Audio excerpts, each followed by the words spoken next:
The champagne tasted like broken promises.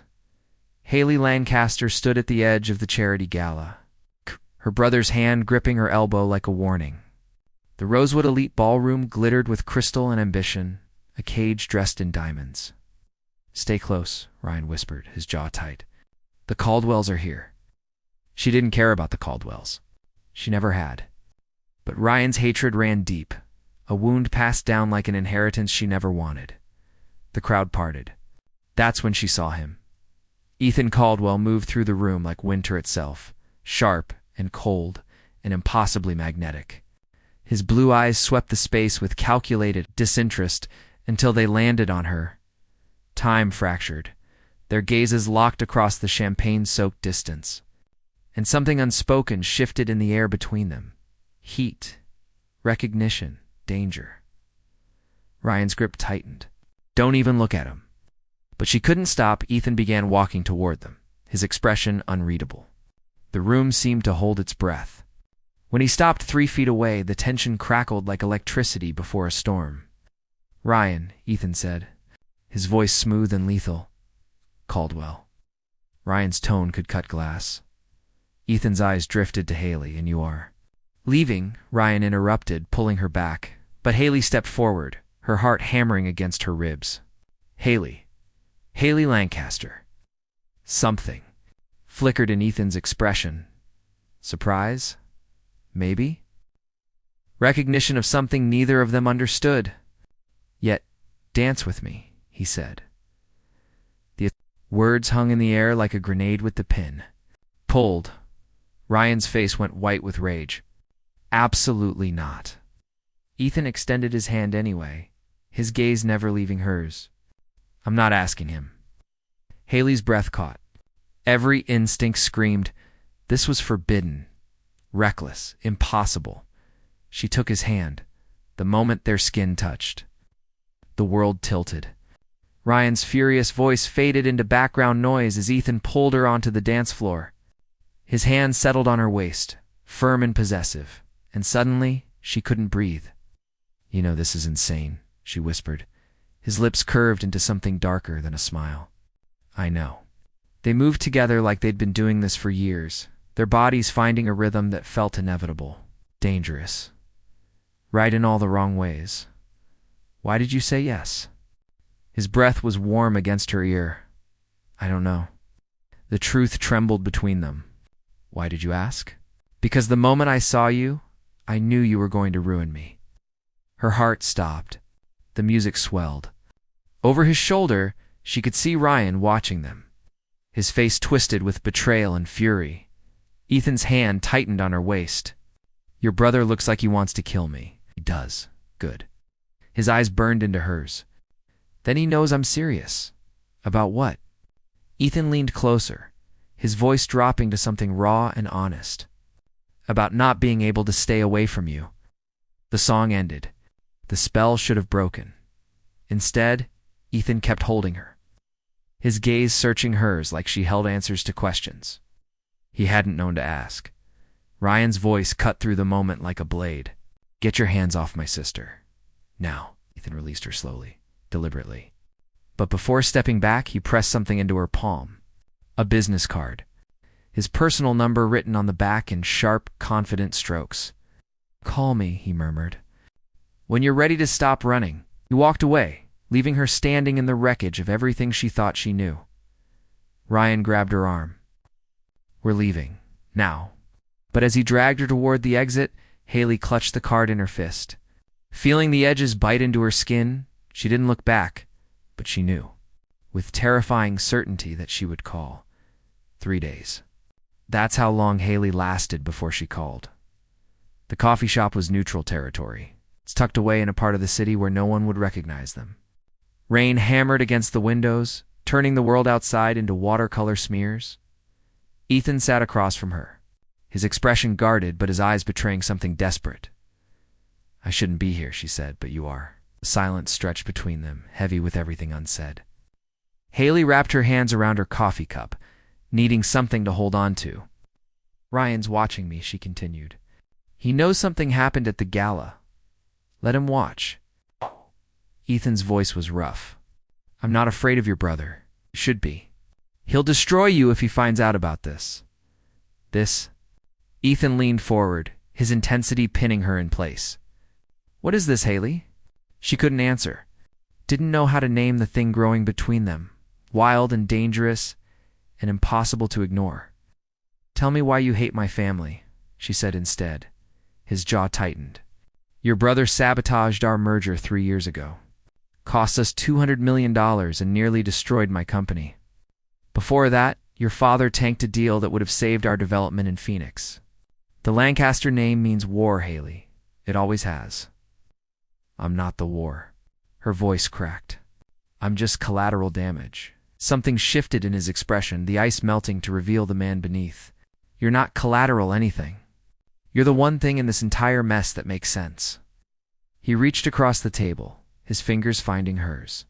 The touch sent electricity racing up her arm. Come with me, he said suddenly.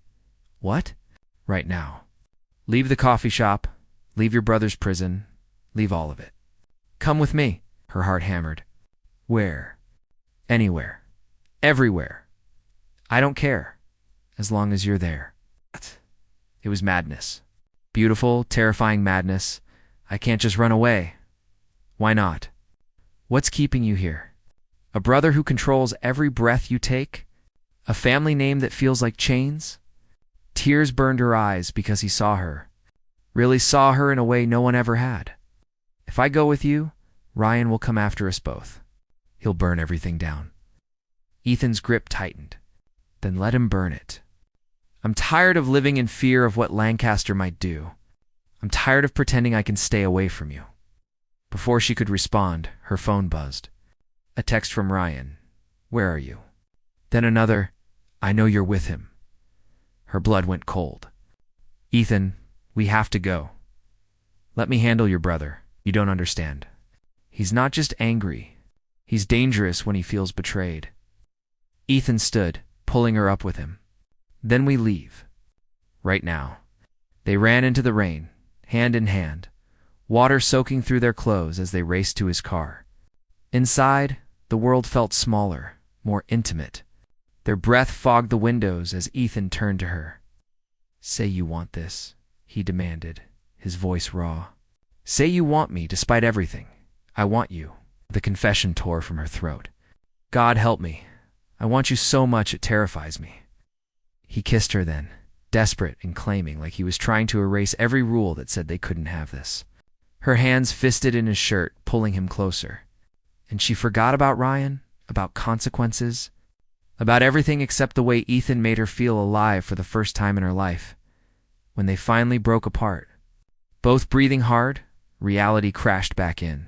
At my apartment, Ethan said. We'll figure out what to do next. They drove through the rain-soaked streets in charged silence. But when they arrived at his building, something was wrong. The lobby lights were off. The security guard was missing. Ethan, her voice trembled. He grabbed her hand. Stay behind me. They took the stairs to his penthouse. Every shadow a threat. When Ethan opened his door, someone was waiting inside. Ryan Lancaster sat in Ethan's leather chair, a drink in his hand, his expression carved from stone and fury. Hello, sister, he said softly. We need to talk. Ethan stepped in front of Haley, protective. Get out of my home, Ryan smiled, but there was no warmth in it. Not until I make something clear. You think you can steal my sister? Destroy my family from the inside out? I'm not property, Ryan, Haley said, her voice shaking. No! You're a Lancaster! And Lancasters don't betray their blood. And Ryan stood, his presence filling the room with menace. Walk away, Haley, now, or I'll make sure Ethan loses everything he's ever built. You can't threaten me, Ethan said coldly. Ryan pulled out his phone, showing them a screen full of documents. I have evidence of financial irregularities in Caldwell Enterprises. Fake, of course. But the SEC won't know that until after they've frozen your assets and destroyed your reputation. Ellie's heart shattered. You wouldn't try me. Ryan's gaze turned to her, and for a moment, she saw something broken beneath the rage. Come home, Haley. Don't make me do this. She looked between her brother and the man she was falling for, trapped between two impossible choices. Ethan's voice was quiet but firm. Choose me, Haley. Choose yourself. Ryan's jaw clenched. Choose him, and I'll bury you both. The room held its breath, waiting for her answer. Haley chose herself. She chose Ethan. I'm staying, she whispered, her voice barely audible but unbreakable. Ryan's face went blank. The kind of empty that preceded devastation. Without another word, he walked out, leaving behind the scent of cologne and broken bonds. The door clicked shut. The silence that followed felt like a funeral. You didn't have to do that, Ethan said quietly. But his hand found hers, holding tight. Yes, I did. For 2 weeks, they existed in a stolen pocket of time. Ethan's penthouse became their sanctuary. They talked through nights that bled into mornings, sharing wounds and dreams and the messy truth of who they were beneath their family names. I used to paint, Haley confessed one evening, curled against him on the couch, before Ryan decided it wasn't productive enough for a Lancaster. Ethan's fingers traced patterns on her shoulder. Paint again? Just like that? Just like that. He tilted her chin up, his gaze intense. You're not his prisoner anymore, Haley. You're free. But freedom came with a price they hadn't finished paying. The first blow landed without warning. Caldwell Enterprises' stock plummeted overnight. Rumors of fraud spread through financial circles like wildfire. Ryan's fabricated evidence had leaked to every major outlet. Ethan stood at his office window, watching his empire begin to crumble. His phone wouldn't stop ringing. Board members demanding answers. Investors pulling out. His life's work unraveling thread by thread. Haley found him there at midnight, his shoulders rigid with tension. This is my fault, she said. No. His voice was steel. This is war. And I knew the cost when I chose you. Let me talk to him. Let me fix this. Ethan turned, and for the first time, she saw fear beneath the ice. If you go back to him, he won't let you leave again. I won't go back. I'll just talk. She was lying. They both knew it. But Ethan was drowning, and she was the only lifeline her brother would accept. The meeting happened in the Lancaster estate. In Ryan's study, where she'd spent her childhood being molded into the perfect sister. The room smelled like leather and disappointment. Ryan looked older somehow. The weight of his choices etched into the lines around his eyes. You came, he said. Call off your attack on Ethan, please. Come home, and I will. Haley's hands trembled. That's not fair. Fair. Ryan's laugh was bitter. You chose my enemy over your own blood, Haley. You destroyed this family for a man who's using you to hurt me.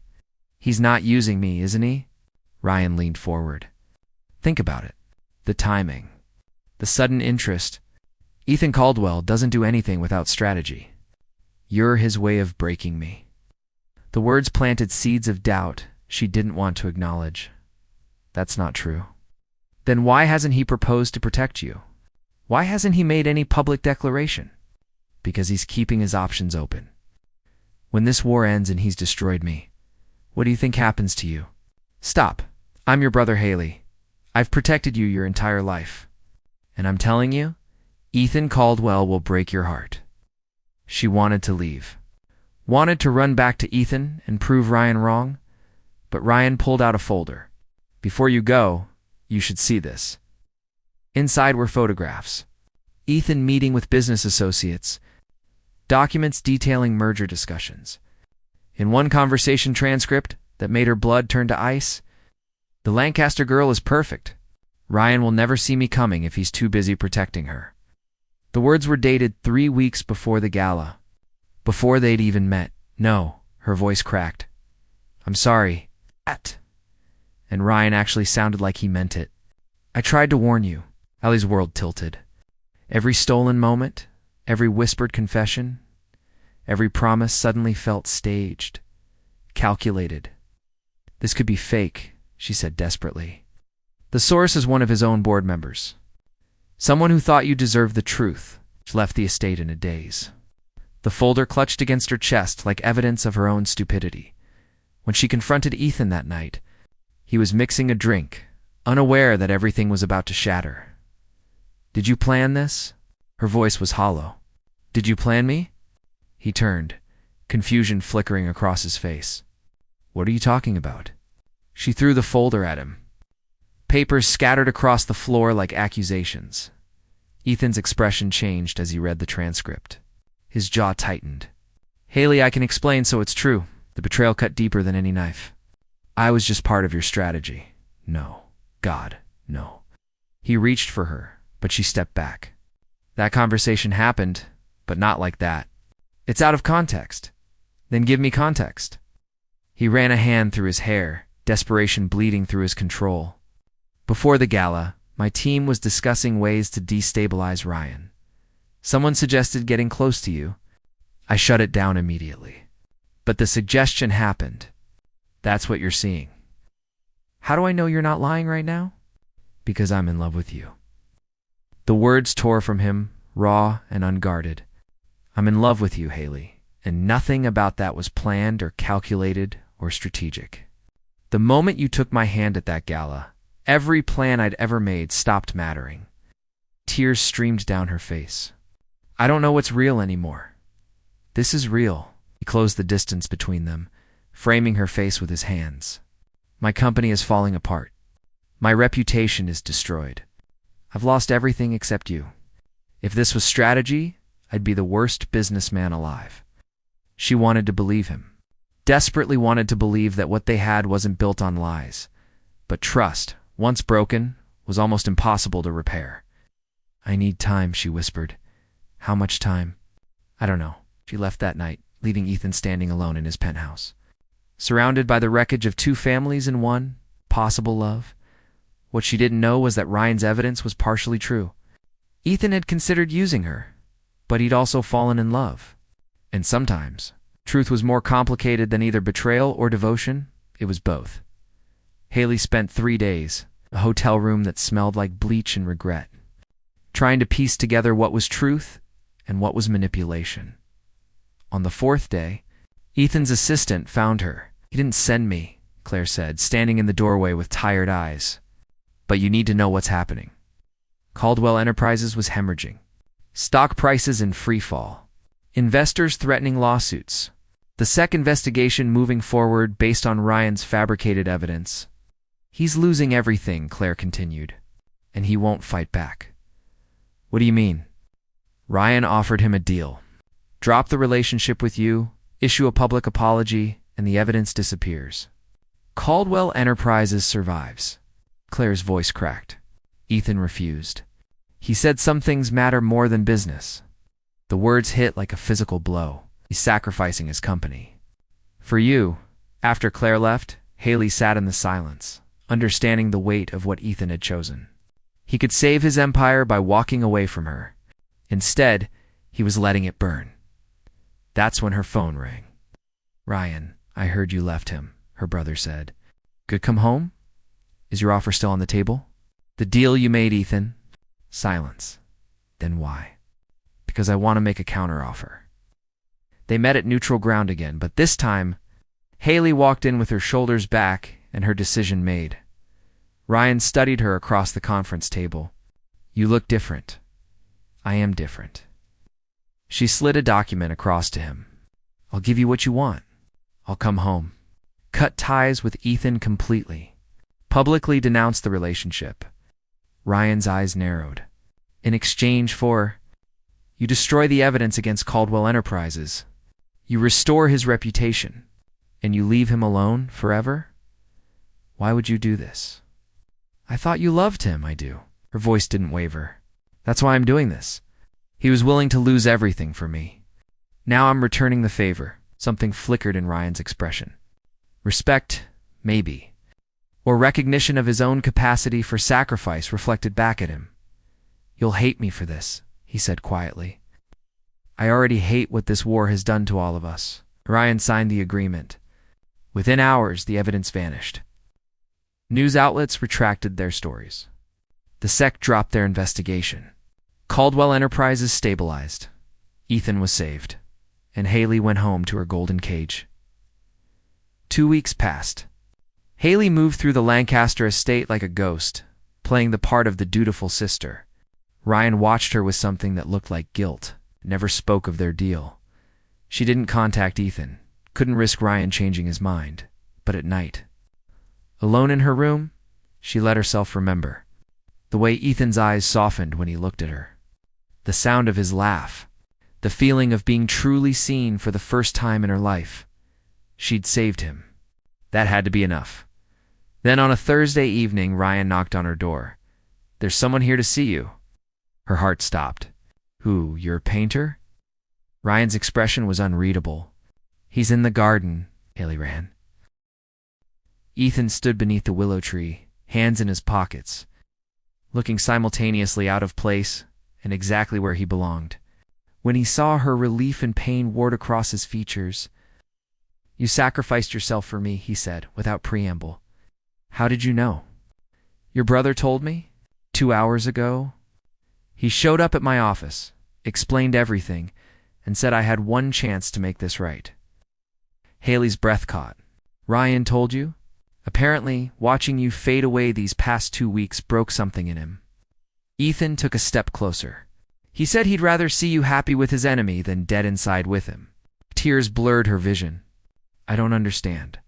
"He released you from the deal, Haley, on one condition." "What condition?" "That I make you happier than he ever could." Ethan closed the distance between them, his hands framing her face with devastating gentleness.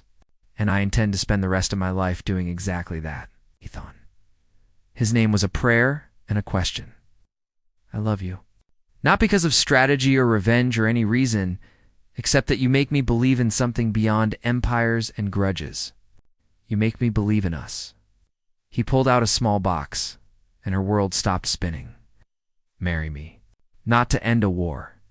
Not to merge companies. Marry me because I can't imagine a single day without you." The ring caught the fading sunlight, simple and perfect. Behind them, Haley heard the subtle sound of a door closing. She turned to see Ryan in the window of the study, watching. When their eyes met, he nodded once. Permission, blessing, release. Then he walked away. Leaving her to choose her own path, she turned back to Ethan, tears streaming down her face. "Yes." The word was breathless, certain, free. "Yes, I'll marry you." He slid the ring onto her finger and kissed her like they had all the time in the world. Like they weren't standing in the enemy's garden. Like love had already won every battle that mattered. When they finally broke apart, Haley rested her forehead against his. "What happens now?" she whispered. "Now?" Ethan smiled. Really smiled. For the first time since she'd known him. "Now, we stop running. We stop hiding. We build something new. Together.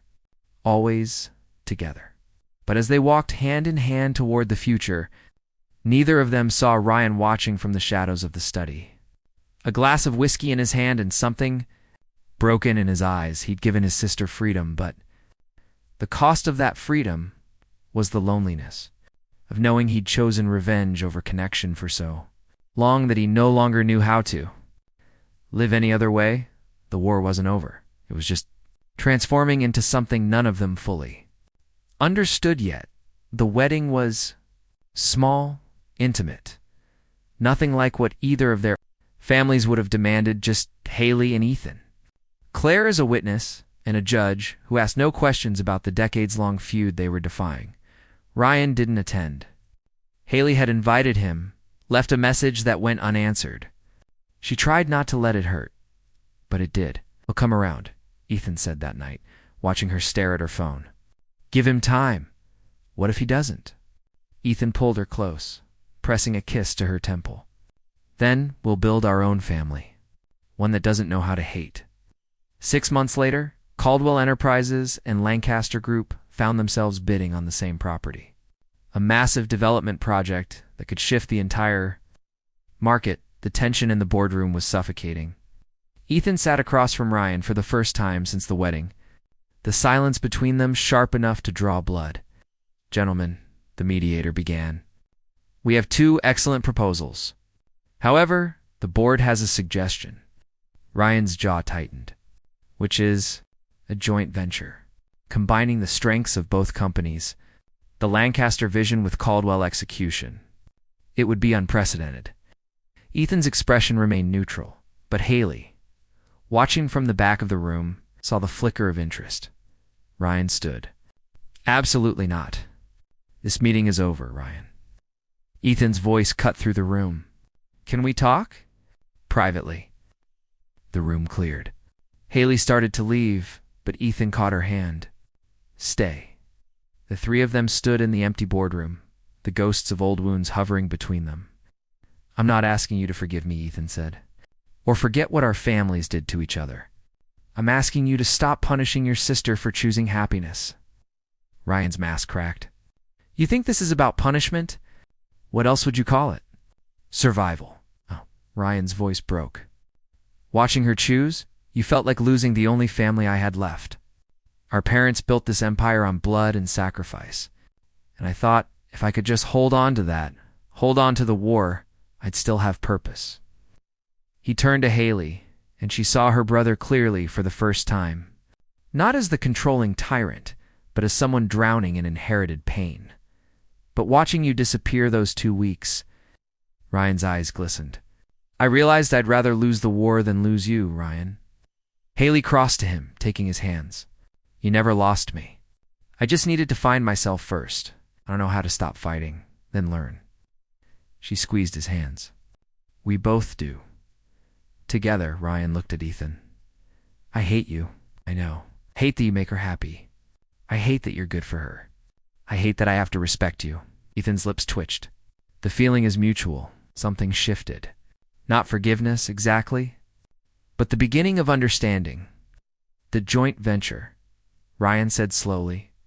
If we did it, it would be equal partnership. No one dominates. Agreed. And if you ever hurt her partnership or not, I will destroy you. If I ever hurt her, I'll deserve it. Ryan extended his hand. Ethan looked at it for a long moment, then gripped it firmly. The handshake lasted only seconds, but it meant everything. 3 years later, Haley stood in her art studio. Paint-stained hands cradling her swollen belly. The gallery showing next month featured her work under her own name, not Lancaster. Not Caldwell, just. Haley Ethan found her there, wrapping his arms around her from behind. How's he doing? He murmured, hands settling over their son. Active. Strong, stubborn like his father, brave like his mother. Through the window, they could see Ryan's car pulling up. Weekly dinners had become tradition. Awkward at first, but slowly transforming into something genuine. Ryan walked in carrying wine and wearing an expression that almost resembled peace. He'd started therapy 6 months ago, started dating someone who challenged him, started letting go of ghosts. Over dinner, they talked about the joint project that had exceeded every projection, about Haley's upcoming show, about nursery colors and godparent duties. At one point, Ryan caught Haley's eye across the table and smiled. A real smile, untainted by regret or resentment. She smiled back, understanding passing between them wordlessly. They'd all lost something in this story. Ryan had lost his purpose-driven war. Ethan had lost his cold armor. Haley had lost her innocence. It's about family loyalty. But they'd gained something more valuable. The freedom to choose who they wanted to be instead of who their history demanded. Later that night, after Ryan left and the dishes were cleaned, Haley and Ethan sat on their balcony. The city lights spread before them like scattered stars. Do you ever regret it? She asked, choosing me over everything else. Ethan was quiet for a moment, considering. Every choice costs something. But regret? Never. He pulled her closer, hand resting on their son's movements beneath her skin. We didn't end the war, he continued. We transformed it, turned all that energy into something that builds instead of destroys. Think others will follow our lead? Maybe, maybe not. But our son will grow up knowing that love is braver than hate, that redemption is possible, that families can heal if they're willing to do the hard work. Haley leaned into him, feeling the steady beat of his heart. That's a pretty good legacy. It's the only one that matters. The night stretched around them, full of possibility and promise. Tomorrow, they'd wake up and continue building their imperfect, complicated, beautiful life. But tonight, they simply existed in the space they'd fought so hard to create. A space where former enemies could break bread, where forbidden love could become forever, where the children of warring families could dream of peace. It wasn't a fairy tale ending. It was something better. It was real. Haley placed her hand over Ethan's, both of them feeling their sun kick against their joined palms. A new generation. A fresh start. "I love you," she whispered. "I love you more," he replied. And somewhere in the darkness, the ghosts of old grudges finally stopped haunting them. They were free. The end.